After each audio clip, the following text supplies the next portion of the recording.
We got one more coming up. This one's going to be coming out on white, to keep your ears open for it.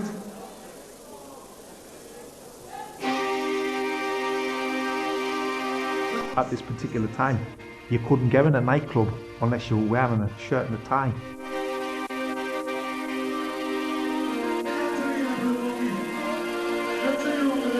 Then all of a sudden, overnight, it changed. People were just coming in with looking like court jesters and everything. And it was just new, and everybody was like, we were fighting them last week. This week everybody's hugging each other and that, and obviously drugs were a part of that, you know, but that was my first experience of the Blue Monkey.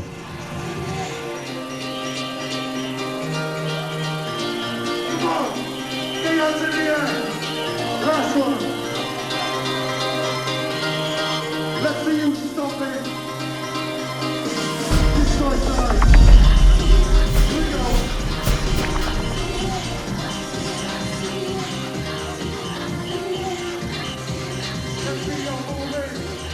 It was crazy. It was a place where you had to go in it to experience what it was all about. I mean, my first sight of the original Blue Monkey was driving into town and seeing a queue all the way around the building, 5:30 Saturday night. Everyone used to drive past you and say, what's going on there?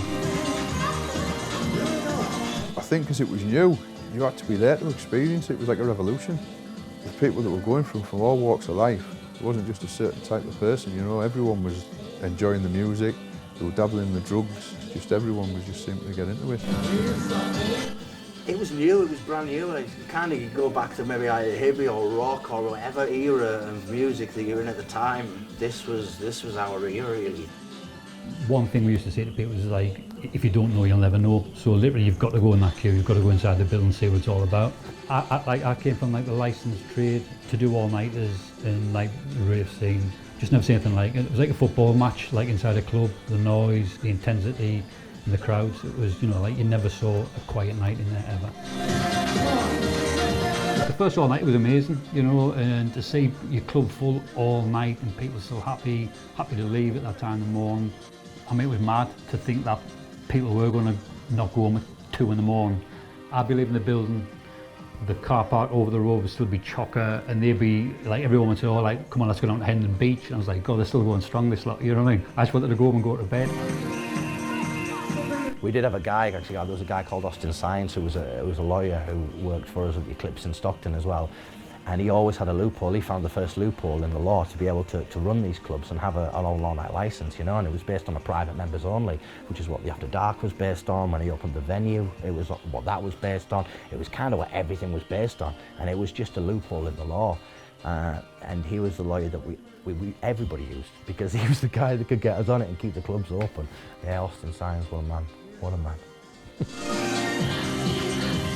I think it's like anything, it's like the first time something happens, like the first time you try a night, the first time you have a certain type of night, and people respond to it. So it was like the first time, you know, like if you're a football fan, like it's the first time you win the FA Cup, the first time you win the Champions League.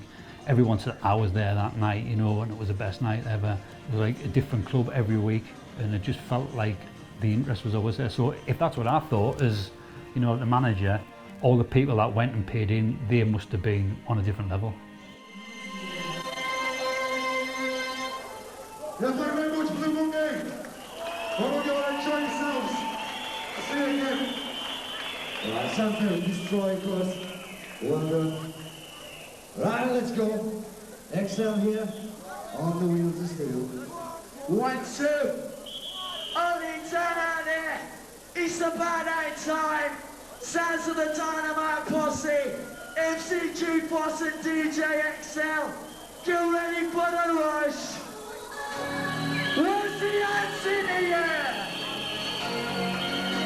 Let me see some hands in the air. The scene was amazing. It was really live. It was kicking like you said, the Club of Anna in Middlesbrough was voted one of the best clubs in the country at the time. It was actually #1 in Mixed Mag. Fillmore's and Saltburn, like I mentioned, bit of a rival club. I'll say a bit of a rival crowd, if you like. Fillmore's was on the Friday, Club of Anna was on the Saturday. Going back to the Fillmores, No one had experienced it before. Myself as a DJ, the customers, and certainly the police, they were just used to people going into nightclubs, getting drunk and staggering home, you know. But when the drug scene came, it just totally changed. People were going in there bouncing about all night, not drinking alcohol. When Fillmore's closed down, it got its licence taken off it because of drugs. They'd seen there was suddenly 1,400 people piling into Saltburn on a weekend, which is, Saltburn's a small little seaside town, you know. So it was like, why are these people all coming to Saltburn? The police looked into it, sent people in. There was water dripping off the walls, the taps were turned off, people were just walking around in the daze. So you can imagine the police walked in there and they were like, fucking hell, what's going on here? You know, it was a total shock to everybody, but it was new, it was brand new and no one knew how to deal with it. The music was new, the drugs were new, it was a brand new thing. I mean, I went to the court case when Fillmore's was at court, fighting to keep its licence, and I actually stood up in court and I said, back in the 50s, when Elvis came to the scene, everyone was going crazy. When the Beatles came out in the 60s, the politicians and everything said, we can't have this music, it's bad for the youth of the day. It happens in every generation, and I said, the same thing's happening here. I said, if you fast forward sort of 15, 20 years, it's going to be mainstream. Everyone will be listening to dance music. But obviously because it was new, they went, no, we're not having this drugs. They took the licence off the place, closed the place down. So that's why it was so good at the time. But when the police closed that down, when they seen what was going on, when any club tried to open playing that music, straight away they were trying to stop it because they knew it was drugs. Fast forward now, dance music's played in every single nightclub. I don't think anything else is played. If you go into a club, it's house, techno, you know. It's exactly what we were playing 20 years ago, but back then they were trying to stop it. But yeah, it was live. It was all happening back then. That was kind of the real start of the scene for a lot of people in this area, and the way the drugs were at the time, and ecstasy being, you know, real MDMA. The vibe was unbelievable. Then obviously the Blue Monkey in Sunderland was probably the only other one outside of the Teesside area that was starting to build a name for itself.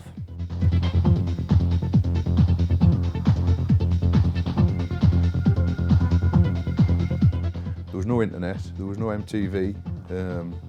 You just had Top the Pops or Radio 1, you know.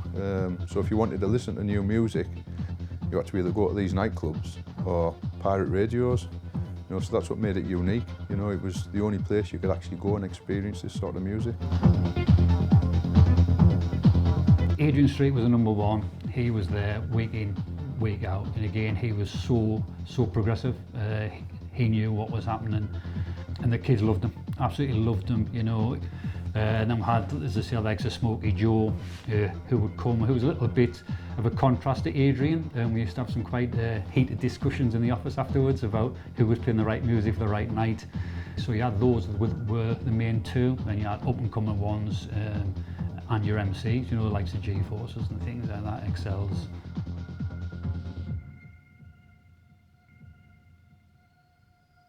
So, you know, the likes of the Blue Monkey started off quite a mainstream, maybe chart-orientated dance music. Summer 1990 had things like DNA, the Shaman, Pro Jam, that was a big track, around about the summer, later on in the year, and that was it's almost like a call to arms. It was a track that when that started getting played, sort of more commercial music was done for a bit, and the people who were more into the underground stuff, that was your chance to dance. And that, when I first started going there, that's what it like. They'd play a few tracks that were getting played in the underground clubs around the northeast and other parts of the country, but it was mostly things that were in the charts and that you'd see on top of the pops. Things like LFO, which was in the charts in 1990, that got played in the Blue Monkey, and that they're giving the bass bins a right old test out. Same with this, D-Shake, yeah. Techno Trance was a big track round about then. There was a definite shift that took place around about Christmas 1990, when less chart music was being played there and more more club music, if you like. Then moving forwards, towards the Christmas time, Sauce, featuring Candy Staton, You've Got the Love. And that's when the music really did start shifting from the more obvious chart sort of dance stuff to more of the underground thing. I mean, that might have got really high in the charts as well. Then moving on into '91, when it was really rolling, that was a big track. Human Resource Dominator. It was a big track around about the summer. You know, things like Alternate, FBI Project, Everybody, Say She, I Say Yeah, Urban Soul, Alright, Bizarre Inc., Playing with Knives, Joey Beltram, Energy Flash, Shades of Rhythm, Sound of Eden, and those would be my picks from what's left of my memory.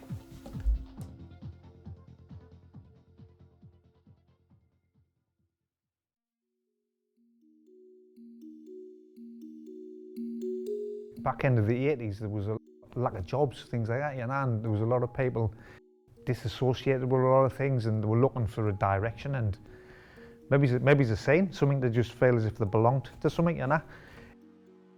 I mean, it was tough living in the North East at that time because we'd lost a lot of things, you know, like a lot of big industries. Times were hard. I don't think there was a lot of money knocking about, and money was important to people. The younger generation were always seen to just spend money like it was going out of fashion, but they couldn't do that at the time, and they had to plan everything, like the social side of things, well.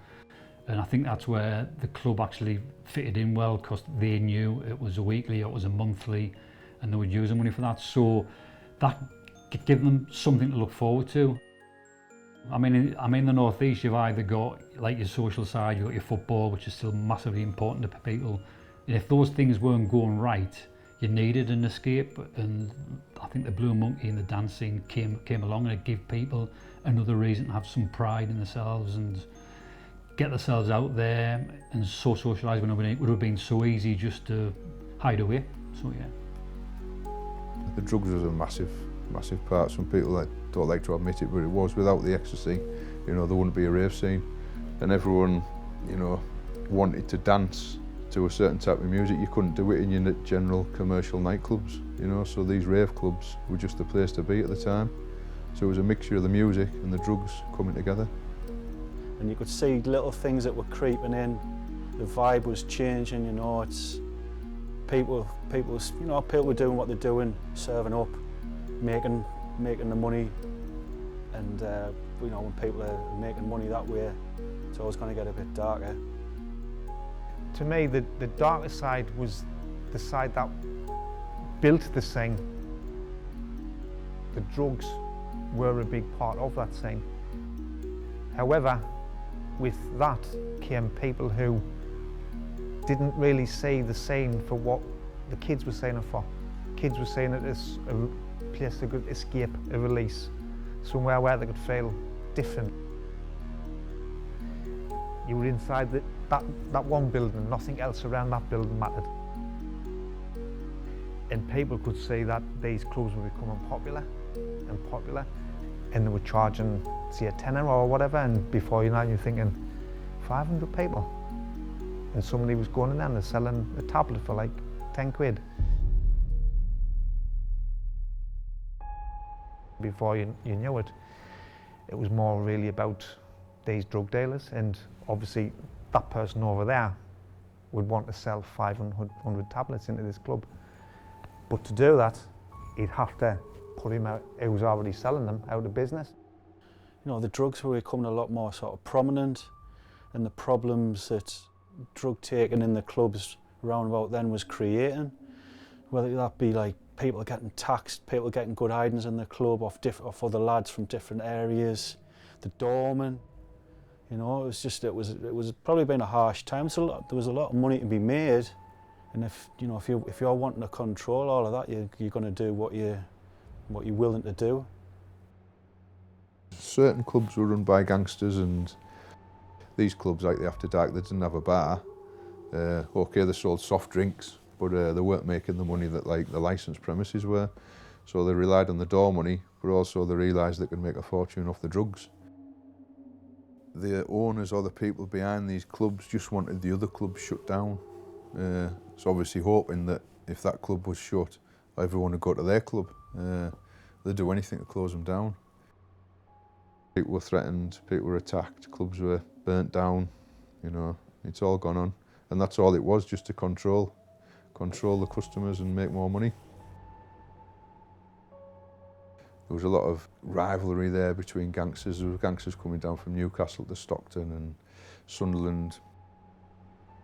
I remember one night walking into the office of one of these clubs and there was a guy filling milk bottles full of petrol. I did think something of it, but I just thought, oh, I don't want to know, you know. So anyway, the next day, I'd heard that one of the clubs had been set on fire, you know. It just, obviously it wasn't hard to work out who was behind it. But, I think at that time it wasn't really successful, but that were the sort of tactics that the club owners used to use back then.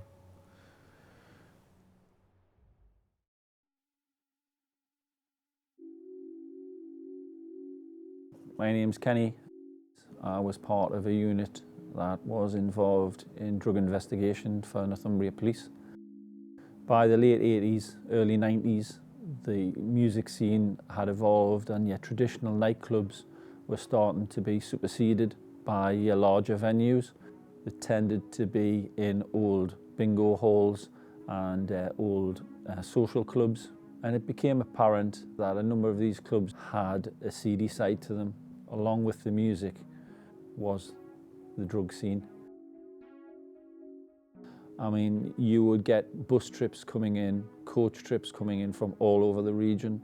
I knew of one bus trip which used to come regularly from Ashington. You paid 60 quid, which was a fair bit of money at the time. You got a return to the Blue Monkey. It got you into the club and also got you your first ecstasy tablet. More generally, certainly nationally at that time, there'd been a spate of deaths to do with ecstasy and to do with the rave scene. Leah Betts down Essex was obviously the most famous case, but we'd also had deaths up in the northeast as well. So obviously, with any drug scene, there was a dark side and tragic side to this. Operation Peanut was commenced at the beginning of the year. I think it was 1992. By that stage, we realised that we had to stamp out or make a statement that this kind of activity wasn't going to be tolerated. There'd been, as I said, a number of people collapsed outside as a result of the drug taking. So we began gathering evidence on main subjects within the premises who were the main dealers, very, very quickly identified, and we started to do a series of buys on a regular basis. It wasn't very difficult. They weren't very choosy on who they sold to. It was just a matter of selling as many as you could. We'd got a tip that there was going to be a raid on the club. We put it to the police and understandably, predictably, they denied there was going to be a raid. We went back to our sources. They were sure there was going to be a raid. So to me, the only way to do that was to be there. So we went down, had a couple of pints in the pub alongside, and we waited. And sure enough, there was a raid. I was at work. I'd been in a while. The doormen were in. It was busy. It was early doors, I would say. So like the club wasn't actually full. The plan was to hit the nightclub at midnight, bearing in mind if we left it any later, the commodity would have been sold. I thought there was like a fight or something away at the left-hand side where there was like an exit, because I've seen people like rushing, falling backwards and things like that. Now I looked and there was a lot of guys in black, and I thought, right, okay, because it was really dark inside the building, so when I went a bit further, I saw it was the police.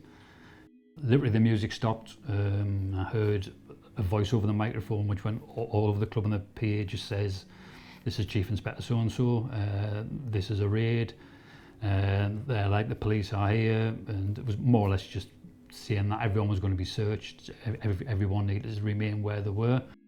As soon as we saw what was going on, we jumped outside We tried to get a chat with the people who were being arrested. The police officers on the ground thought it was quite amusing that we were there at the time, but the senior officers at the time were pretty damned annoyed.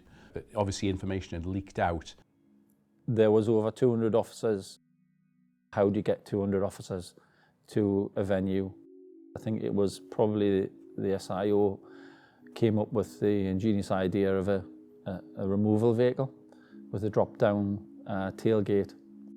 The main priority was, as the team entered, we as individuals had to secure our arrests.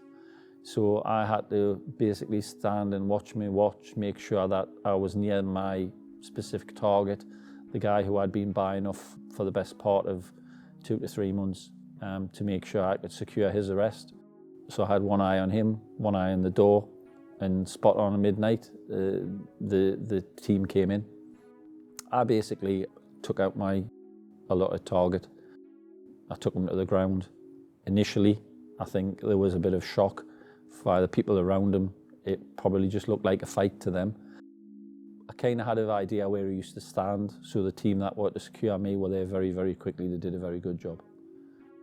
It was a weird scenario when the lights went up, because it took a while to stop the DJ playing his music, and there were people who were basically so far off their heads.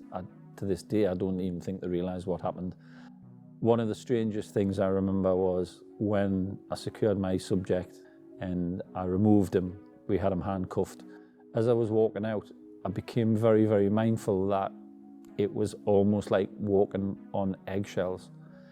You could hear the crunching on the ground, and I looked down and the crunching was just discarded ecstasy tablets all over the floor. People had realised it was a police raid. I'm going to get raid. We then had to lock all the tills, just remain in the building. We went to the office. It was me and the 2 owners of the club. Had a few visits of the police. Then we were asked to leave. And then obviously things happened from there where me and the 2 owners had to go to court on a few charges. One which was non-members being allowed in the club, because it was a private members only club, which they had to prove. On day one of the court, all charges were dropped against myself, and I was just told that we'll leave the court, and that was it. I didn't sense any sort of, potential riot there, but the next day we spoke to a lot of people connected to the club, and the general feeling was that the police had been too heavy-handed and had gone in and they could have created a riot. There was supposedly, the officers were supposedly pushing and swearing at the young people involved, and as I say, the allegation generally was that the police had gone in too heavy-handed. From our point of view, it made a good story.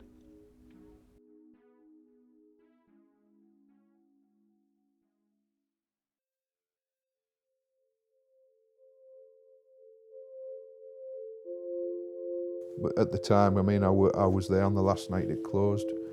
The owners had just had enough, because they weren't criminals, they weren't drug dealers or gangsters, and I think they'd had enough of being threatened.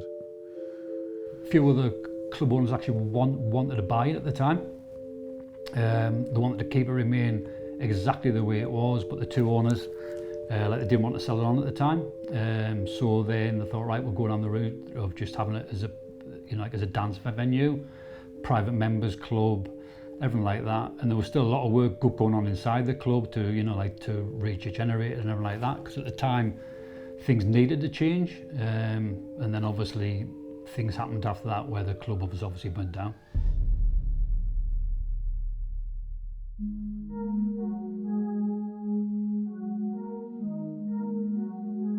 It was taken really out of our hands, so it wasn't a case of where we could have redecorated, it just had it in there. I was at home, I got a phone call, and it was basically like your club's on fire. So we pulled up outside the club, like the fire brigade had just got there, they were pumping all water in, there was a lot of pressing newspapers for things there. Literally, in the time it was put under control and eventually put out, there was just people just turning up, like all the dance crowd there, the rave crowd, and there was people crying, and it was, you know, it was bizarre. It was like a death, you know, like in the family for some people. And by the end of that night, I've just never seen so many people, you know, just coming up, and my phone never stopped. It was like, really sorry, sorry about your loss. I was like, right, okay. And it was really emotional, yeah. It was like you lost an old friend. I don't think that, like a lot of people just went to the nearest club, they sort of lost something that they couldn't replace. I think when the Blue Monkey finished, it did end a lot of their time, a lot of their nights out, a lot of their planning. They were sort of loyal. I think my heart was with still like the Blue Monkey, to be honest. And that was the end of it, yeah.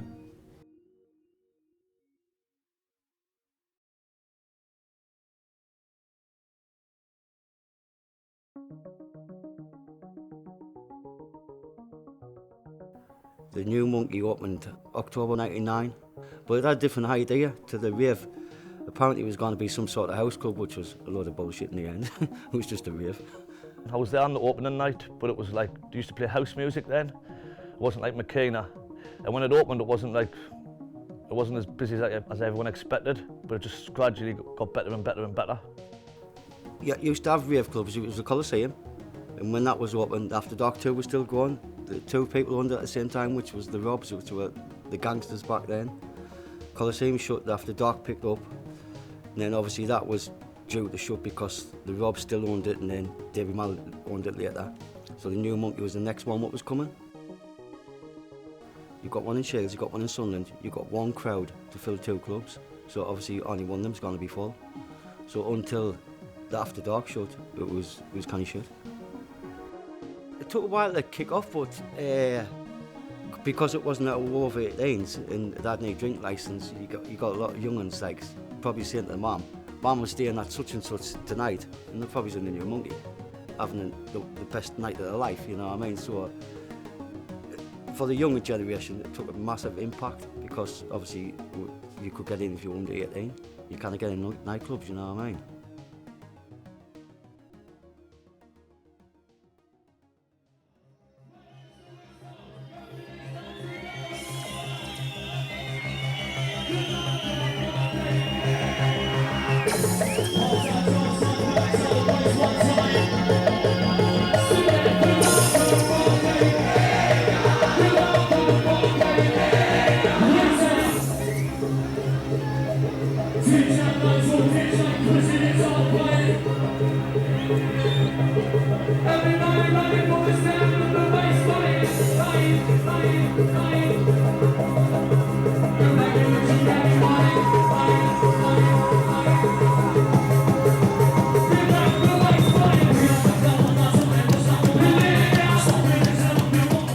Outside of the club was a dilapidated bingo hall with no windows, not a lot going for it really. It didn't look very appealing. There was nothing round it. It wasn't in the centre. It wasn't in.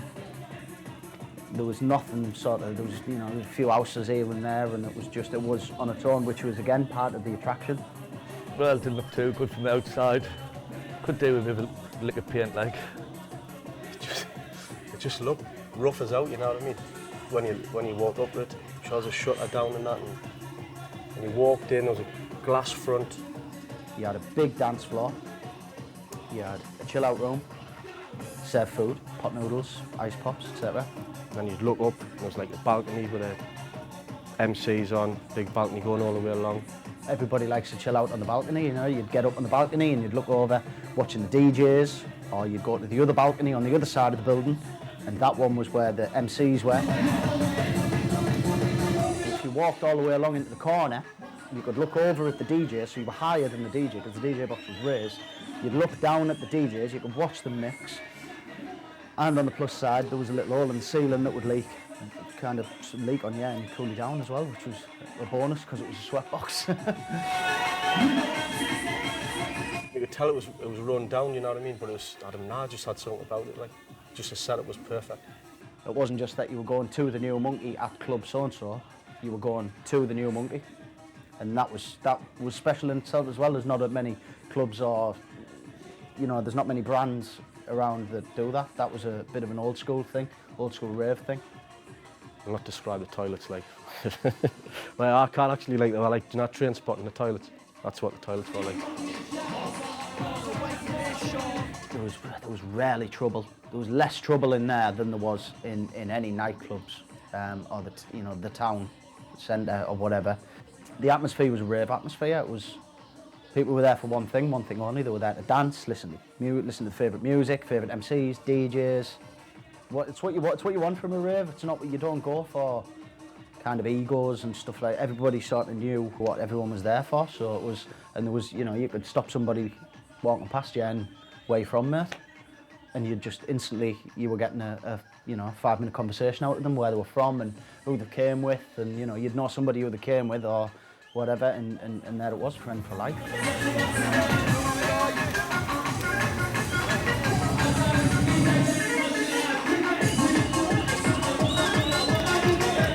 The monkey generation, I suppose, was defined by the MCs. The MCs were just went up a gear, and there was like a crowd of like 6 or 7 that were the pinnacle of MCing. MC G-Force, he helped us loads. He took us to one side and gave us advice. Stomping's the #1 really, like. Techno T as well, in his day was one of the best, like. First time was at the Hangar 13. This kid was on the mic. I just went up to him, I says, "Oh, I'm on the rotor here." I was just blagging it, like, and I says, "I'm on the rotor, so it's my turn." "Oh, I no problem." And I started MCing, and DJ Scott sussed that I was just blagging it, and he kicked us off. I was only on for about 5 minutes, like. From there, like, I entered the MC competition. I come second in that, and then the week after I'd done the warm-up session with Turbo D, and then after that it was like every week for a while. Like.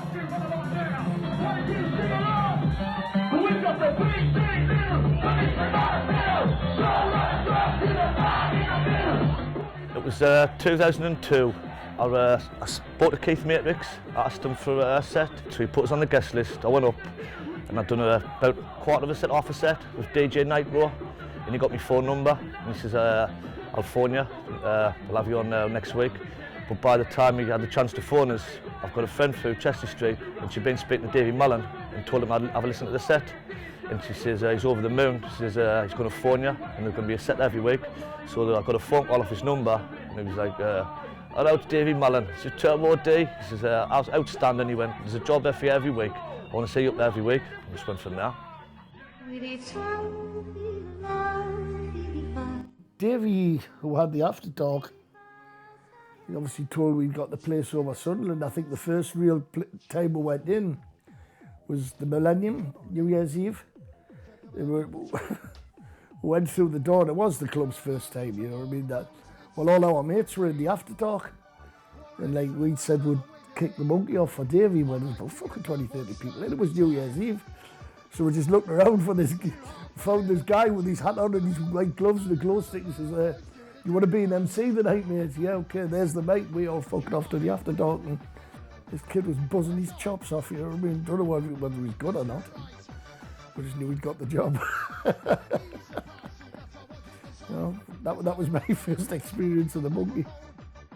I knew at some point I had to do the new monkey because it was on every week, and the CDs were coming out every week. So if you wanted to get known, that was a place to do. Like, you had to do it. Like. To hear your songs, to like a song, you have to hear it a few times because you didn't know how to dance to it. You didn't know what's happening next to it, the arrangement and stuff. The songs was absolutely massive now. You used to wipe the floor in after dark for about 6 weeks, but they used to bring weekly tapes out. So people used to buy them tapes, hear them tapes hour and hour again, pass it to their friends and stuff like that. And then they became like massive because they knew them then. When Scott first brought Makita in, it's like any new music genre, you've got to introduce it slowly, like they weren't taken to it. They wanted all this old shit to be played where Scott was always about the new stuff, you know, Makita and what's have you, and German trance and that.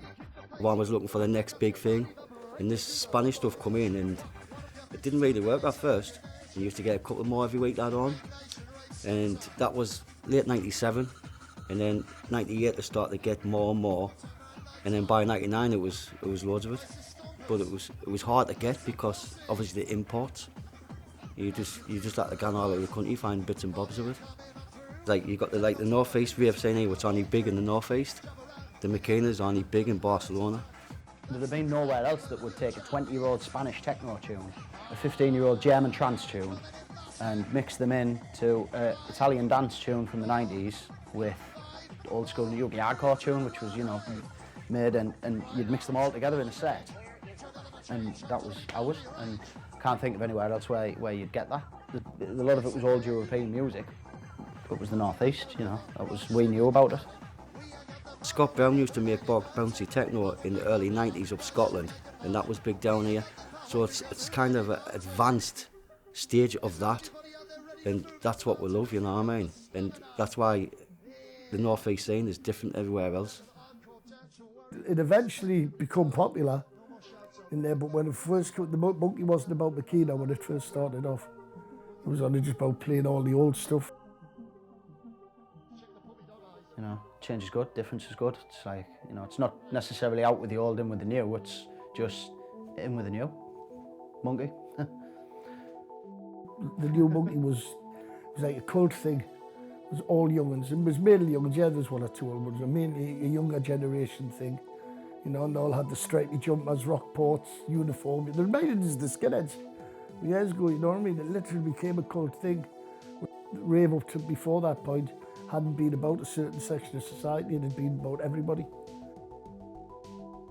In the early days there was a lot about drugs in the scene, like pills were 20 quid and that, so you had gangsters and wide boy fighting over the drug scene. I want to sell them, but as the new monkey went on, well, pills you could pick them up for $5, there was no money left in it.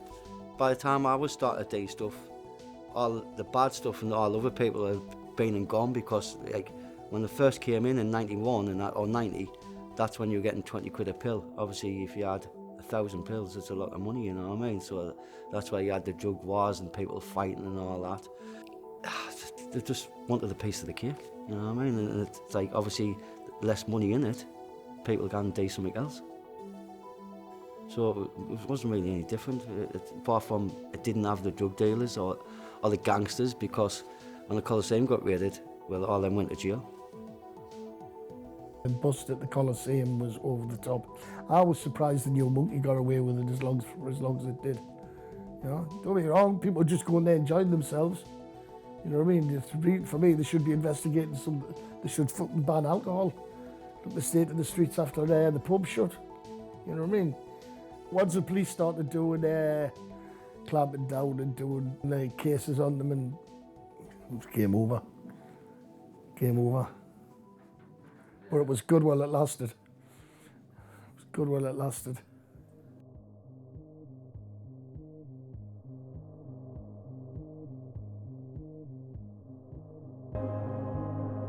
I had a small involvement in Operation Chichester because obviously I was exposed and gave evidence under Operation Peanut. I did act in an advisory role. It was on a much smaller scale. At the time, the new monkey was opened without a drinks licence, classed as a private members club. In Operation Chichester was about 100 officers, and I think there was about 18 arrests at the time. I was actually in the chill-out room when it happened, and I went to go to the toilet at the back of the chill-out room, and I seen like all the police raiding the place. So I went back in the chill-out room, and they just had all of us, strip searched us, little daft interview, and then basically a photo and then on your way. So they came up in coach loads, but it all been planned, because all the like ultraviolet light bulbs, they would just take them out and put like normal bulbs in, not just to light everywhere up. But the neighbours and that were complaining about, like, cause when we used to close at 7, people used to leave at 7 and all that, and there was houses around, so the neighbours were putting the damper on a lot. It was tainted from the minute they sort of branded it as the new monkey. It was always going to be something that Northumbria Police were going to look at closely. And it actually, when it got raided, it closed down for 6 months, I think, and then it opened back up. And I remember the opening night, it was unbelievable. And then the police just kept on coming outside saying anyone who goes in that's getting arrested and that. So some of the doormen didn't want to work there no more, and it just come to the point where we were going up every week, and there was just some people didn't even want to go in because there was that many police outside saying whoever goes in, you're getting arrested and that. So they just killed it off, the did.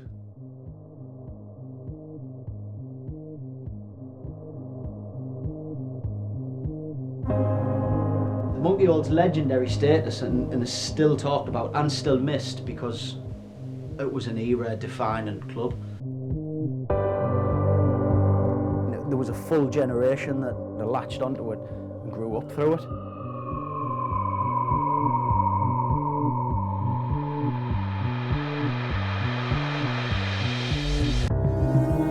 It was our get out, it was our scene, it was our thing to follow. After Dark One, that was private members all nighter, and then you had the Coliseum, the venue. The Blue Monkey was the same. The New Monkey was the last one, and you'll never ever get that again.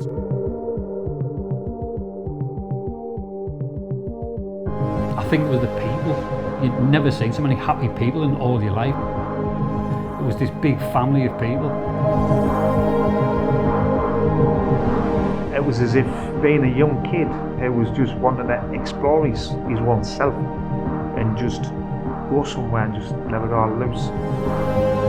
They were all of a sudden deemed as scum and things like that, and they weren't criminals. They were just young kids who wanted to enjoy themselves. The music scene took people out of their humdrum lifestyle. It had its day, and you've got to remember there were some fatalities. We can't sugarcoat the reality of it, and I'm sure it played a massive part in people's lives. I'm sure there are some people who met their wives or their husbands there, or their first love.